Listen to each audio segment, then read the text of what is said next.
Hello, this is Roan Joy and ituturo ko sa inyo on how to use stories to get attention of your interested prospects in your business. So yan, tuturo ko sa inyo kung paano mo magagamit yung stories, yung personal stories mo dun sa marketing mo para i-market mo kung ano man yung pinopromote mong business. So, napaka-importante kasi na ikwento natin yung totoong stories na nangyari sa atin or yung stories ng ibang tao na nag struggle or nag-success or yung iba't ibang kwento na success ng ibang tao or kwento na talagang interesting para sa mga prospects na talagang makaka-relate sila. Kasi ang goal natin dito is makarelate yung mga prospects mo dun sa mga ikukwento mo sa kanila para ma-attract mo sila dun sa mga pinopost mo, sa mga sales mo, sa mga pinopromote mo. So, lahat naman tayo merong kanya-kanyang kwento. Stories sell. So, dahil sa mga stories na yon talagang nakakatulong ito para makarelate yung mga prospect natin. So, ginaya ko lang tong strategy na to dun sa mga mentors ko. So, tinuturo rin nila sa amin kung paano nila ginagamit yung stories nila, yung mga natututunan nila para makarelate yung mga prospects at ma-imagine talaga ng prospects na yun kung ano yung mga nangyari sa kanila. We all have stories to tell. So, alam ko na may kanya-kanya tayong story, merong ka ring nararanasan na hindi pa nararanasan ng iba na pwede mong ikwento sa mga tao, sa mga prospects mo. So, halimbawa nga, di ba, pag nagkukwento ka sa kaibigan mo nung gusto mong ikwento sa kanila, talagang na-excite sila na marinig sa kwento mo dahil interesting nga yung stories mo. Kapag naririnig nila yung kwento mo, nakaka-relate sila minsan sa'yo. Kapag may problema ka man, tinutulungan ka nila na solusyonan yung problema mo. At dahil doon, sinasabi rin nila yung mga nararanasan nila at ina-advise nila kung ano yung ginawa nila. So, pwede mo rin gawin yun sa marketing mo. So, paano ba natin i-apply to sa marketing mo, sa pagmamarket ng business mo? So, una, tell them your struggle. Sabihin mo sa kanila kung ano yung mga nararanasan mo ngayon, yung problema na nararanasan mo sa business mo. Kung halimbawa, yung nararanasan mo ngayon, nahihirapan kang makahanap ng mga prospects, nire-reject ka talaga ng mga taong pinapakitaan mo ng business mo, halos lahat na ng mga kamag-anak mo, kaibigan mo, talagang pinapakitaan mo ng business opportunity mo pero wala pa rin pumapansin, talagang negative ka nila or minsan napapagod ka ng mag-promote ng business mo dahil pinapaasa ka lang ng mga prospects mo. Sinasabi nila na magpe-pay in daw sila pero hindi naman. Parang pinapaasa ka lang nila. So, iba't ibang struggle tayo. Yung mga nararanasan natin kapag nagsisimula pa lang tayo sa business natin, newbie, talagang yung iba totally walang alam sa selling, sa sales, kaya hindi sila makapag-produce ng sales sa business nila. So, minsan yung iba nag-give up dahil nga sa mga struggle na yon sa problema nila. Talagang maraming negative sa mga business opportunity. Hirap silang makahanap ng mga customers na bibili talaga ng products nila. So, sabihin mo kung ano yung struggles mo dun sa mga post mo, sa kung magpo-post ka man ng ads mo sa mga uh, group pages or sa fan page mo, sa mga promotion mo, ilagay mo doon kung ano yung naging struggle mo, yung naging problema mo nung una para makarelate din sila kasi minsan yung struggle mo, yun din yung karaniwang nararanasan din ng iba. So, pangalawa, ano yung naramdaman mo dun sa struggle na yun? Naging masaya ka ba? Umiyak ka ba? Nalungkot ka ba dun sa struggle na yun? So, sabihin mo sa kanila kung ano yung totoong naramdaman mo talaga. So, ikukwento mo sa kanila kung ano yung totoong naging struggle mo. Kasi, sa iba kasi ginagawa nilang negative yung struggle eh. Imagine mo kung halimbawa ganito na lang, naging successful ka kaagad sa business mo. Parang hindi ka nagkaroon ng mga struggle, hindi ka nagkaroon ng mga problema. Parang naging successful ka kaagad. Sa tingin mo maikukwento ka ba sa mga prospects mo, sa mga sa mga tao para ma-inspire sila sa'yo. Siyempre parang wala lang, parang boring yung journey mo kasi naging successful ka kaagad, eh. Parang wala kang naging struggle. So, dun sa mga struggle mo, gawin mo siyang positive dahil dun sa mga struggle na nararanasan mo, yun yung talagang makaka-inspire sa mga tao, eh. Halimbawa nga, 'di ba yung mga kwento ng ibang mga successful businessman ngayon, sila halimbawa, yung may-ari ng SM, yun, 'di ba siya mahirap lang siya nun, tapos, ah, noong una talagang maraming nagtataboy sa kanya, dun sa mercury drug kaya nga yung SM 'di ba walang mercury drug, sabi niya kapag nagtayo siya ng sarili niyang ano, mall, hindi ano, mas maaangatan niya pa yun. So, 'di ba, sa SM nga walang Mercury Drugs, Watsons lang siya. So, kung ano yung mga struggle nila, yun yung talagang nakakapag-inspire sa atin, eh, na magtuloy-tuloy sa business natin. At iba pang mga successful businessman na sa una walang-wala rin naman sila at naging successful sila dahil nagtuloy-tuloy sila sa business nila. So, pangatlo, ano yung solusyon na ginawa mo dun sa problema na yun, sa struggle mo?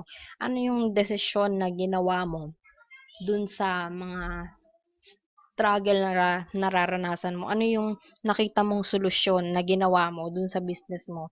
Kaya, nakuha mo yung result na gusto mo.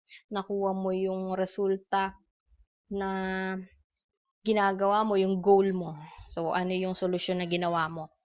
At pangatlo, ano yung action na ginawa mo dun sa decision na ginawa mo, dun sa solusyon na nalaman mo?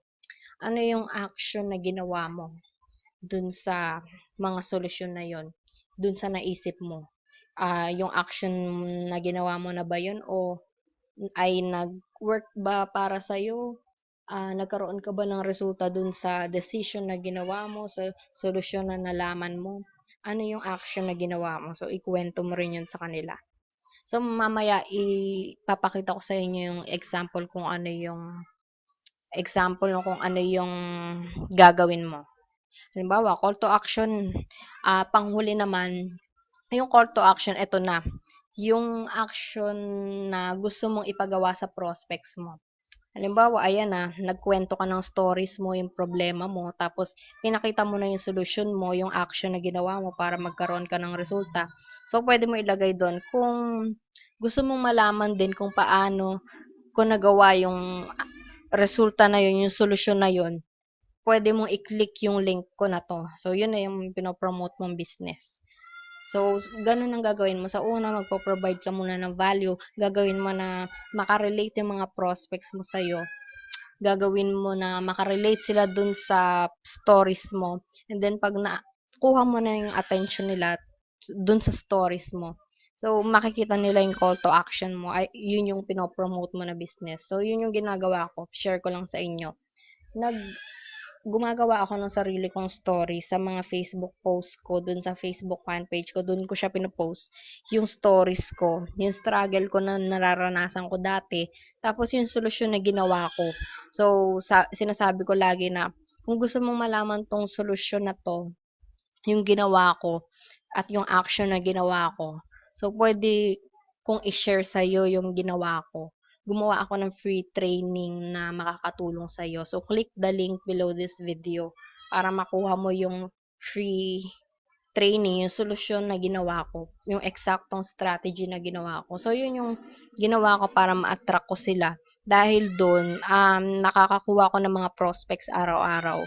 At nagpapasalamat sila sa akin dahil natulungan ko sila, na natutunan din nila yung strategy na ginawa ko. At doon sila nag-i-start na mag-inquire sa business ko. Sinasabi nila, wow, ang galing naman po ng training nyo. Marami akong natutunan. So, paano ba ako mag-join dyan sa business mo? So, ganun yung karaniwang na napapa-inquire ko sila sa business ko dahil sa value na binibigay ko sa kanila dun sa stories na binibigay ko sa kanila. Or pwede mo rin gawin tong stories mo through video, sa post and sa video. Pwede ka rin magkwento sa kanila yung struggle na nararanasan mo. And then, i-apply mo lang tong steps na tinuro ko. Know your audience. So, yan. Kailangan alamin mo rin kung sino yung mga audience mo. Through, Facebook din. So, ang ginawa ko dito is nag-add ako ng mga friend ko sa Facebook. Kaya umabot na siya ng 4,000. Pero, hindi mo gagawin na kapag add mo sa kanila, may message mo sila tapos po-promotan mo ng business mo. So, mali yun. Hindi yun ang gagawin mo. Ang gagawin mo lang is i-add sila para yung mga tao na yun yung magiging audience mo. Sila yung makakakita ng mga post mo, yung mga stories mo. So, kasi dahil Facebook talaga, ito talaga yung great place for the masses. So, if you want more on online marketing tips, dito ko lang share yung mga free strategy, yung step-by-step strategy pa through online marketing. So, punta tayo ngayon sa Facebook ko kung ano yung strategy na ginawa ko. So, ito yung idol ko na talagang minodel ko yung ginagawa nila. Halimbawa, ito. Sinabi niya dito yung resulta na nangyari sa kanya, yung kwento niya. Yan, 'di ba? Sabi niya, naalala ko dati nung hindi ko pa alam yung strategy sa online marketing. Madalas prospect ko pa ang kasama ko para magkaroon ng kita at resulta. Buti na lang talaga hindi ako sumuko. So, yan, kinuwento niya yung nangyari sa kanya, then yung resulta na ginawa na nangyari sa kanya. Pinakita niya yung resulta na nangyari sa kanya. Na kumita siya sa business niya, yung mga prospects na yung nag-inquire sa business niya dahil sa strategy na ginawa niya. Tapos, minsan pa nga naglalagay siya dito ng link papunta dun sa pinopromote niyang website. Ayan, halimbawa ito, ayan. Then, nilalagay niya dito yung link through providing value. So, hindi niya ginagawa na mag-promote ng business, yung karaniwang ginagawa na ng iba. Halos lahat sila nagpo-promote sa mga group pages. Halos naman lahat ng mga members do sa group pages is nagpo-promote din ng kani-kanilang business wala nang papansin kasi lahat sila gusto nilang makahanap ng prospects wala namang pumapansin sa pinopost nila. So, ang ginawa namin is nagpo-provide ng value, nagpo-provide ng trainings para sa mga prospects namin para kami yung makita ng mga prospects natin as superhero sa kanila, yung makakatulong talaga sa kanila. So, ganun din yung ginawa ko. Nag-provide ako ng trainings, tsaka yung solution para sa kanila. Ito yung solution na pinoprovide ko sa kanila para makatulong sa kanila at yung mga call to action yan.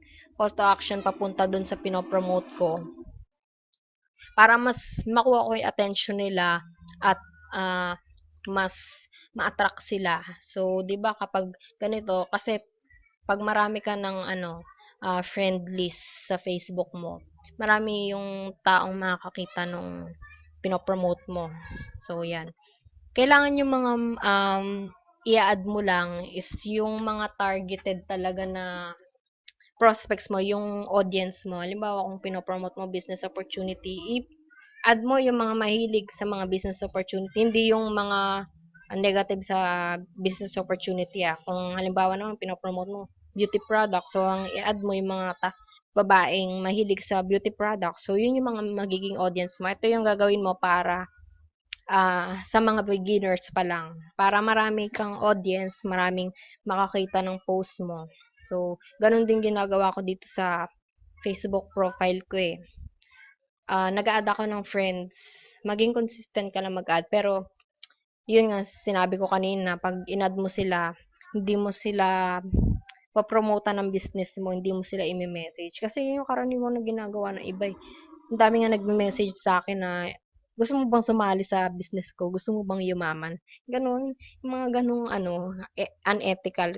Dito kasi ang tinuturo namin is yung mga ethical na dapat mong gawin. Ang goal ko talaga is matulungan ka sa business mo. Matulungan ka na mga prospects ang mag-inquire sa'yo, makahanap ka ng mga prospects na interested sa business mo. So, yun ang goal namin is matulungan kayo. So, if you wanna learn more on online marketing and paano makahanap ng mas maraming prospects sa business mo, makapag-attract, meron akong pinrovide na free step-by-step training about this strategy. So, click the link below this video to get my free training strategies at www.rawandjoy.com/rawandjoytraining. So, bye! Thank you for watching this video.